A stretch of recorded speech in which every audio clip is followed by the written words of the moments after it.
Кондитердик азыктарды өндүргөн ири ишкана 1998 жылдан бери иштеп келатат. Таттуу азыктардын 200дөн ашуун түрүн чыгарып, алардын бир бөлүгүн өлкөдөн сырткары экспорттойт. Чакан жана орто бизнести каржылоо долбоорунун алкагында жаңы жабдууларды сатып алган.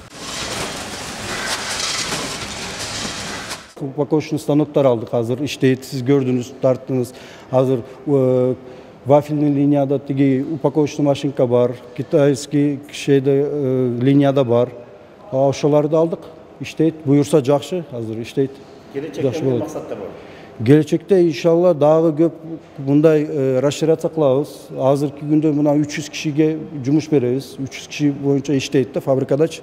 Иншалла ошону жумуш жакшы болуп кетсе, дагы жакшы кылабыз. 300-500 болот, 600 киши болот. Фабрика чоңойт. Россияга, Казакстанга, Китайга, биякта да сатабыз. Кыргызстандын өзү базарында, бүт баары жерде, Оштан, Арында, Жалал Абадта, Исик Көлдө, бүт региондарыбызда да бар да. Ал эми бул ишкана өсүмдүк майын, тамак аш азыктарын чыгарат. Өнүктүрүү фонду ага таңгактоочу жабдууларды сатып алууга 15 миллион 400 миң сом насыя берген. Работали на старых советских оборудованиях, было очень много ручного тяжелого труда. Практически буга чейин Советтер Союзунда чыгарылган эски жабдуу менен иштечүбүз. Көп жумуштар кол менен аткарылчу. Мындан улам жумушчулардын түйшүгү көп эле. Эми баары жаңыланып, автоматташтырылды. Кыргыз-Россия өнүктүрүү фонду мындай чакан жана орто ишканаларды каржылоону улантууда. Жүздөгөн долбоорлор жүзөгө ашырылды. Каражат мекеменин өнөктөш банктары аркылуу берилип жатат.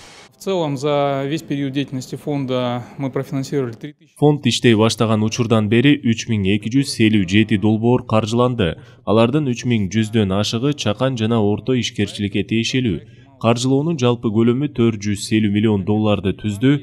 Быйыл аткарылган жумуштар планга бекитилген көрсөткүчтөрдөн ашты.